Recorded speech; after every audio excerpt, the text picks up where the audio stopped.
మోకాల నొప్పులకు ఎటువంటి సర్జరీ లేకుండా ఎపియాన్ పెయిన్ క్లినిక్ అందిస్తున్న అత్యాధునిక చికిత్స.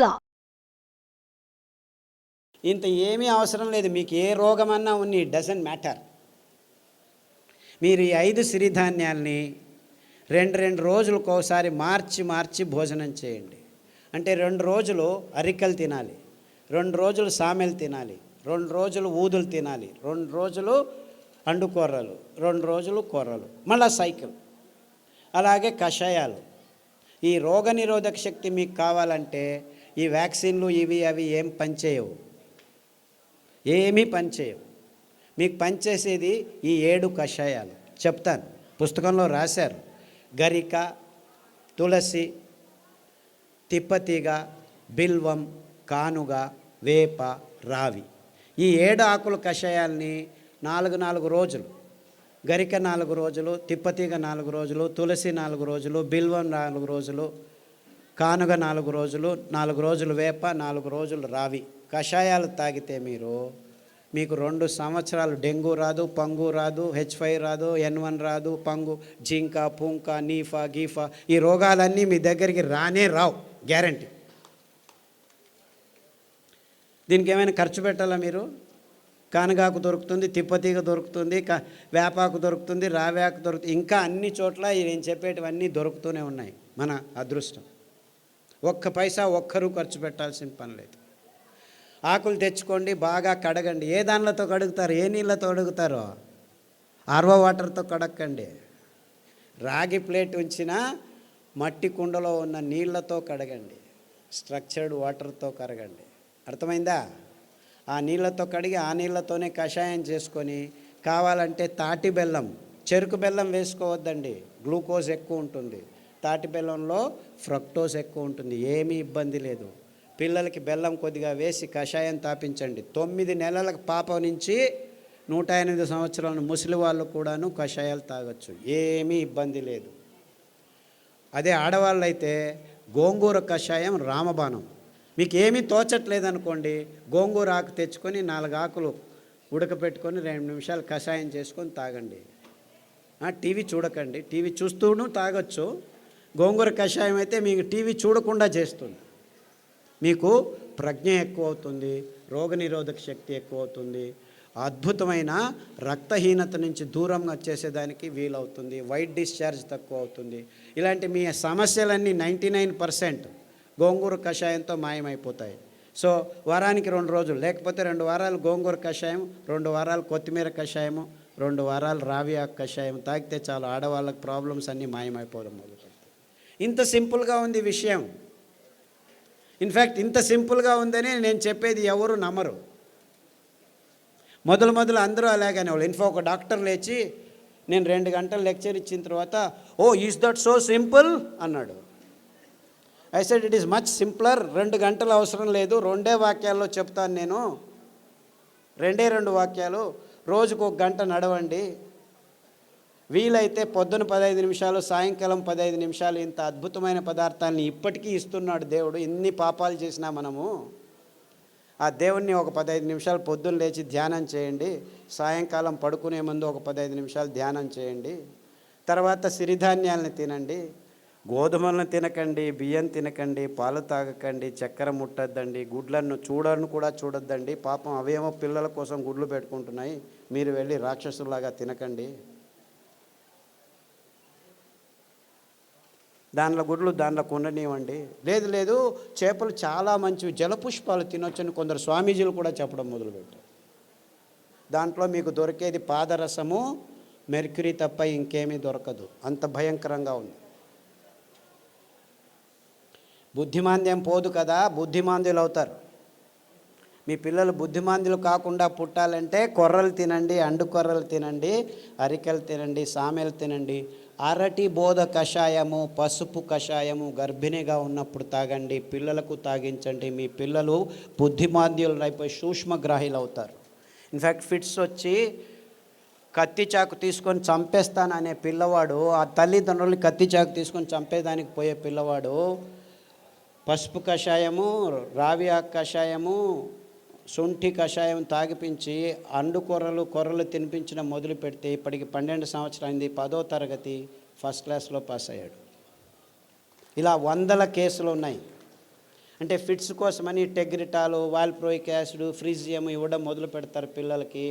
ఆ మందులు తీసుకుంటూ పిల్లలు బుద్ధిమంతులు అయిపోతారు. ఫిట్స్ రావు అని చెప్తారు, అయినా వస్తూనే ఉంటాయన్నమాట. అలాంటి వాళ్ళందరికీ కొర్రలు అండుకొర్రలు తినిపించి ఈ కషాయాలు తాగిపిస్తే 6 నెలల్లో ట్యాబ్లెట్లు మెల్లిమెల్లిగా ఆపు చేసి ఇప్పుడు హ్యాపీగా ఇంట్లో అందరికీ సహాయం చేసుకుంటూ బాగా నడుస్తూ ఏ ఇబ్బంది లేకుండా మాట్లాడటం తెలియని వాళ్ళు కూడా మాట్లాడడం మొదలుపెట్టారు. అది 15 సంవత్సరాలు 20 సంవత్సరాల తర్వాత. అంతవరకు మాటలు అనేది తెలియని పిల్లలు కూడాను ఇప్పుడు మాటలు నేర్చుకుంటున్నారు. ఇలాంటి అద్భుతమైన విషయాలు ఈ ధాన్యాల్లో, ఈ కషాయాల్లో ఉన్నాయని చెప్పేదానికి నాకు చాలా చాలా సంతోషంగా ఉంది. అర్థమవుతుందా? It's very simple, very very simple. ఇంత సరళమైన అద్భుతమైన ఆరోగ్య రహదారిని మేము నిర్మించాం. ఇంకా బాకీ ఉంది ఏమిటి? మీరందరూ అందులో నడవటం మాత్రమే. అంతే. అందరికీ ఆహ్వానం, ఆరోగ్య రహదారిలో నడవండి అని మా విన్నపంతో మీ అందరికీ వందనాలు. సిరిధాన్యాలు తింటే అరగట్లేదు అని దీనికి 2 కారణాలు ఉన్నాయి. మీరు పొద్దున్న సిరిధాన్యం ఇడ్లీలు తింటే రాత్రి వరకు ఆకలి కాదు. మీరు అనుకుంటున్నారు ఈ బియ్యం తిని 2 గంటలకే ఆకలి అవుతుంది కదా, సో అది బాగా అరుగుతుంది అనుకుంటున్నారు. అలా కాదు. ఇది సిరిధాన్యాలు తింటే మీకు ఎంత కావాలో అంత గ్లూకోజ్ అందుతూ ఉండటం వల్ల మీకు ఆకలి కాదు. అంటే అది జీర్ణం కావట్లేదని కాదు మీకు అర్థం. అందరికీ ప్రాబ్లం అది. అంతేకాకుండా మీరు సిరిధాన్యాల్ని బియ్యంలాగే కుక్కర్లో వేసి పుస్ అని 4 కూగులు కూగించేస్తే రాదనమాట. అది ఉడకదు. రాత్రి నానబెట్టి పొద్దున ఉడకబెట్టుకోవాలి. కనీసం 3 గంటల నుంచి 6 గంటలు నానబెట్టాలన్నమాట. నానబెట్టి వండితే ఆ ధాన్యం తింటే మీరు హ్యాపీగా ఫీల్ అవుతారు, ఆరోగ్యంగా ఉంటుంది. సిరిధాన్యాలు చిన్న పిల్లలు 9 నెలల పిల్లలు కూడాను జీర్ణించుకోగలరు, ఏమీ ఇబ్బంది లేదు. కానీ మీరు వంట వండే విధానంలో మార్పు రావాలి. నానబెట్టి వంట చేయాలి. హలో సార్, మేము dialysis patient. Kidney infection. Hello, కిడ్నీలో చాలా రకాలైన ఇబ్బందులు ఉన్నాయి. ఒకటి కిడ్నీలో రాళ్ళు రావటం, కిడ్నీ నుంచి యూరిక్ యాసిడ్ ఎక్కువ ఉండటం, క్రియాటినిన్ ఎక్కువ కావటం, డయాలసిస్కి పోవటం ఇలాంటివి. తర్వాత ప్రోటీన్లు ఎక్కువ కారటం, లావుగా ఉండిపోవడం, ముఖంలో వాపు రావటం, ఇవన్నీ కిడ్నీకి సంబంధించిన రోగాలు. కాలు కూడా ఇంత లావు నీళ్లు ఊరుకోవడం, ఇవన్నీ ఇబ్బందులకి చాలా సరళమైన పద్ధతి. అరికెలు 3 రోజులు, సామెలు 3 రోజులు గంజి రూపంలో తాగాలి. మార్చి 9 వారాల్లోనే మీకు ఈ ప్రాబ్లమ్స్ అన్నీ బాగవుతాయి. దానికి తోడు రణపాల ఆకు, పునర్నవ ఆకు, కొత్తిమీర ఆకు కషాయం వారం మార్చి తీసుకుంటే 9 వారాల్లో మీకు అంతా బాగవుతుంది. వీక్లో డయాలసిస్ 2 టైమ్స్ తగ్గిపోతూ వస్తుందమ్మా. ఇన్ఫ్యాక్ట్ చాలామంది డయాలసిస్ చేసుకున్న వాళ్ళు 1 సంవత్సరంలో డయాలసిస్ నుంచి దూరం కావచ్చు. Thank you sir. అండుకొర్రలు, బోధకాలు రోగం ఉన్న వాళ్ళు అండుకొర్రలు ఒక 3-4 సంవత్సరాలు తింటే బోధకాలు మెల్లిగా బాగవుతూ వస్తుంది. దానికి తోడు జామ ఆకు కషాయం, రావి ఆకు కషాయం, సాదాపాకు ఆకు కషాయం తాగాలి. బోధకాలు ఉన్న వాళ్ళకి అండుకొర్రలు 3 రోజులు, మిగిలిన ధాన్యాలు 4 ఒక్కొక్క రోజు తినాలి. సార్ నమస్కారం అండి. సార్ ఇక్కడ సార్ ఇటుపక్క సార్ చెప్పండి సార్. నా భార్యకి 4 సంవత్సరాల నుంచి ఒక వ్యాధి ఉన్నదండి. ఆమె ఉదయం పూట్ల సరిగా పండుకోదండి. రాత్రి పూట్ల పడుకున్న తర్వాత మళ్ళీ తెల్లవారుజామున లేదండి. ఆ రాత్రి తెల్లవారుజామున అట్లా 2 రోజుల వరకు అలాగనే నిద్రపోతుందండి. లేస్తే తల తిరిగి వెంటనే మళ్ళీ కింద పడిపోతుందండి. ఈవెన్ పక్కన ఉన్న బాత్రూమ్ దగ్గర నుంచి మంచం దగ్గర రావడానికి కానీ తన నడిచే శక్తి లేక చిన్నపిల్లలాగా దొగ్గాడుకుంటూ వచ్చి మంచం మీద పడుకుంటుందండి. లేస్తే మళ్ళీ ఫుల్గా యాక్టివ్గా ఉంటుందండి. ఇది ఎందుకనేది అర్థం కాలేదండి. దీనికి వెర్రి నువ్వుల నూనె 2 వారాలు, నువ్వుల నూనె 2 వారాలు. ఉదయం లేచిన వెంటనే పడిగడుపున తాగించాలి. దానికి తోడు మారేడు ఆకుల కషాయం,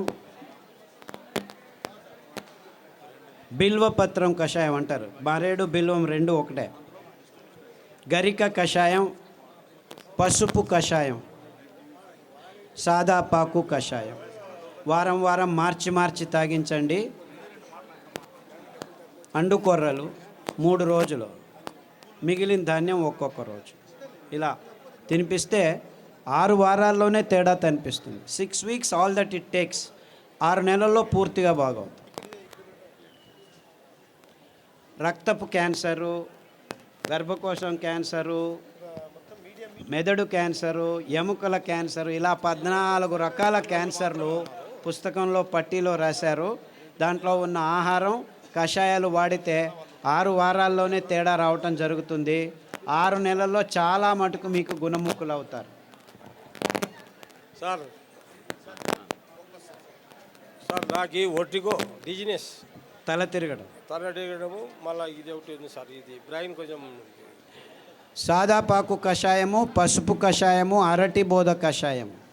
తర్వాత ఈ వర్టిగో ఉన్నవాళ్ళు చాలామందికి ఈ తంబాకు అంటే పొగాకు, సిగరెట్లు కానీ ఈ లోపల నోట్లో పెట్టుకోవడం కానీ అలవాటు ఉన్న వాళ్ళకి ఈ వర్టిగో ఎక్కువగా ఉంటుంది. అంటే మీరు దాని నుంచి బయటపడాలంటే చేయాల్సింది కానుగ ఆకు కషాయం, చమురు ఆకు కషాయం, రావి ఆకు కషాయం. ఈ 3 కషాయాలని మార్చి తాగాలి. అరికలు, సామెలు ఎక్కువగా తినాలి. సార్ నమస్కారం sir. Prostate cancer, lung cancer. ఇప్పుడు ఏమైందంటే లంగ్లో క్యాన్సర్ వచ్చింది, రేడియోథెరపీ, కీమోథెరపీ తీసుకుంటారు, అక్కడికి ఆగదు, ప్రోస్టేట్కి వస్తుంది. ప్రోస్టేట్ తీసుకుంటే ఎముకలకు వస్తుంది. అంటే ఇది క్యాన్సరు ఇక్కడుంది, అక్కడుంది అని కాదు. క్యాన్సర్ మొత్తం దేహంలో ఉంది, ఒక్కొక్కసారి ఒక్కొక్క చోట బయటపడుతుంది అని అది అర్థం చేసుకోవాలి. కాబట్టి అన్ని క్యాన్సర్లకు మూలం ఒకటే. అందువల్ల మీరు పారిజాతము, రావి ఆకు, జామ ఆకు కషాయాలు అన్ని క్యాన్సర్లకు బేస్గా ఉండాలి. ఈ 5 ధాన్యాల్ని 2 రోజులు తినడం మొదలు పెట్టండి. 6 వారాల నుంచి 6 నెలల్లో మీకు గుణముఖుడవడం మొదలు పెడతారు. 2 సంవత్సరాల్లో పూర్తి క్యాన్సర్ మీ దేహం నుంచి బయటపడిపోతుంది. ఏమీ ఇబ్బందులు ఉండకుండా జరుగుతుంది. బ్రెయిన్ స్ట్రెంగ్తింగ్ చేసి అదే చెప్పాను కదా, సదాగా సాదాపాకు, పసుపు కషాయాలన్నీ ఈ నర దౌర్బల్యానికి జరిగినదానికి. తర్వాత నువ్వుల నూనె, వెర్రి నువ్వుల నూనె తాగండి. IBS పుస్తకంలో రాసాము. IBS, క్రాన్స్ డిసీజు, కొల్లైటిస్ ఇవన్నీను లిస్ట్ చేశాము. పుస్తకంలో పట్టీలో ఉంది, గమనించి వాడండి. నమస్కారం సార్. సార్ నమస్కారం సార్. సార్ పాలు కాకుండా పాల ఉత్పత్తులు, పెరుగు, మజ్జిగ. పాలు లాక్టోబాసిల్లస్ తోడుకు పెరుగుకు వేసుకుంటే అందులో ఉన్న కెమికల్స్ అన్నీ నిర్నామం అయిపోతాయి ఫర్మెంటేషన్ వల్ల. అంతేకాకుండా మనకు పాలు, కొబ్బరి పాలు అతి అద్భుతమైన పాలు, అన్ని రోగాలను దూరం చేస్తాయి. నువ్వుల పాలు ఇంకా మంచిది, రాగి పాలు మంచిది.